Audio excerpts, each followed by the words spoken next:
Hey, everybody. It's a beautiful Tuesday, February 23rd.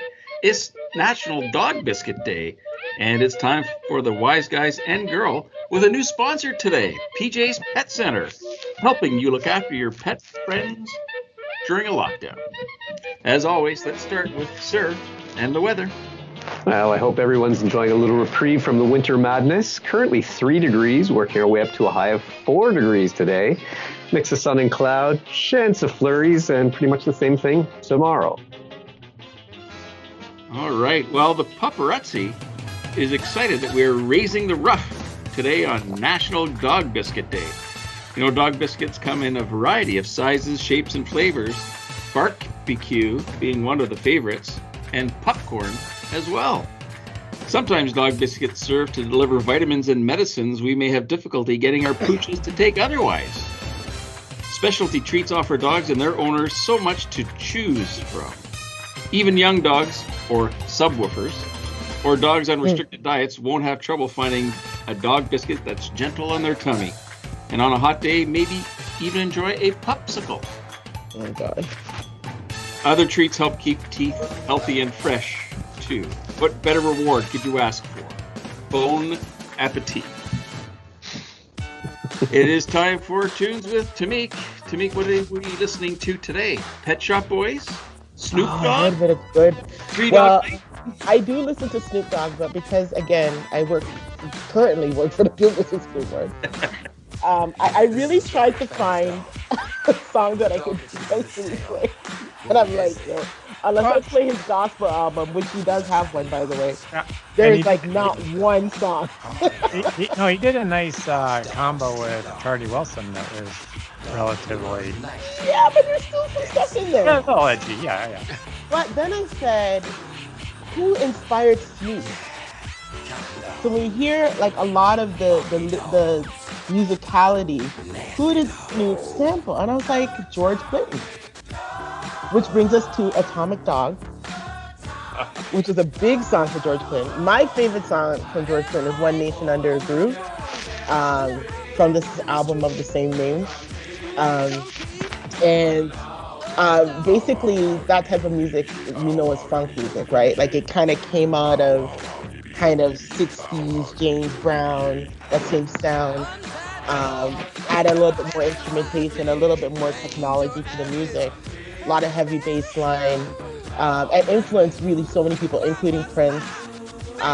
Influenced a lot of different rappers, Outkast, Dr. Dre, Snoop Dogg, like so many people that George Clinton influenced. And I didn't know this, but in doing a little research, he and his band spent a little bit of time in Toronto, like 2 years in Toronto.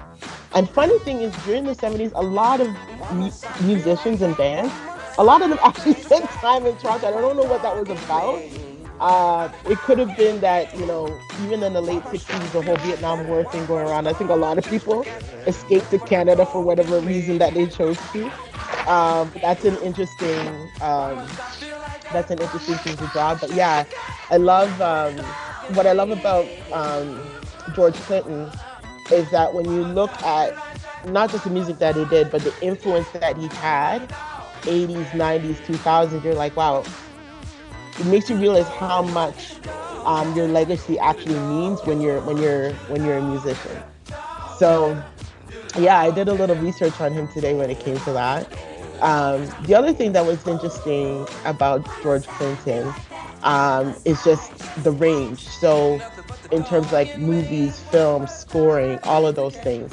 It just, I don't know, there's a lot of times when you have people that have been musicians for a long time, kind of lose sight of the influence that they've had. So check him out. Like check out a lot of the things that he has done. He's been inducted into the Berkeley Music. He's been given the doctorate from, I think it's Berkeley.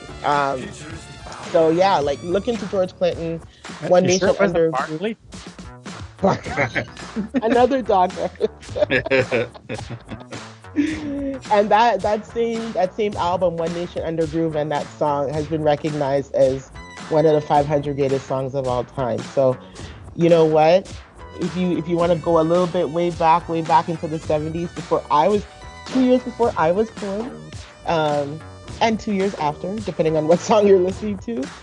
Go ahead and check out George Clinton. When you listen to him, you're going to hear a lot of other songs and other sounds that have come out of that one collective sound. So George Clinton, Funkadelic, which was one of the bands, and also Parliament, which was one of the bands. So that's my pick for today. Right on. Some great listening ahead for us today. Okay, Venturo, over to you. Ventures with Venturo. What is today's adventure? Hey, it's Tuesday, and as usual, I'm going to be covering some tech today. Today, what I want to share with the gang is just my favorite shortcuts. I know we all have some shortcuts to save us some time. So what I'm going to do is I'm going to highlight 5 shortcuts that I use from time to time, right?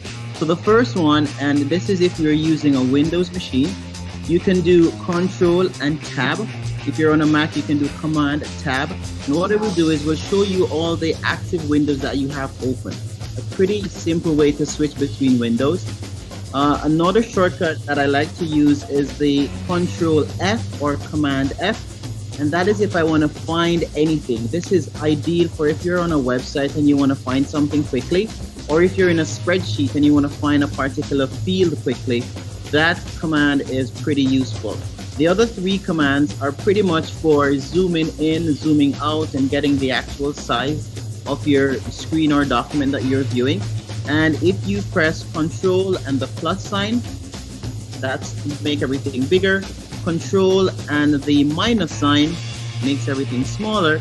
And then you can also do Control and 0 to just get right back to that viewing the entire document. So go check out those commands, pretty useful. On Thursday, I will follow up with 5 more shortcuts that you can use to save you a lot of time. That's it from Ventures with Venturo. Yeah, when I try to find VP Botnick, I do Control H for Control Hair, and I pick them up pretty quick. It's a little more challenging for Control J and D. Finger spread. I am hard to control. I agree.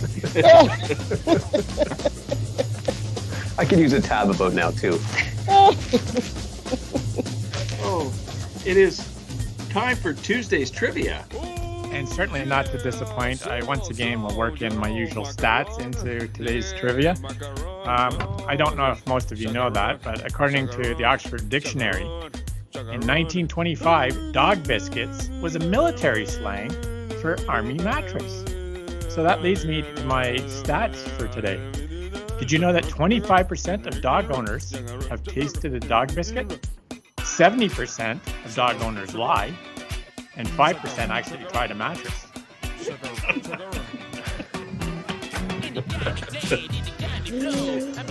Oh, What percent are you in? Question for the listeners to consider. All right, that's it for us, everybody. Thanks for our fans and friends. And odds and ends for listening. Have a great Tuesday, everyone. We are the Wise Guys and Girl, leaving you smarter and happier than you were yesterday.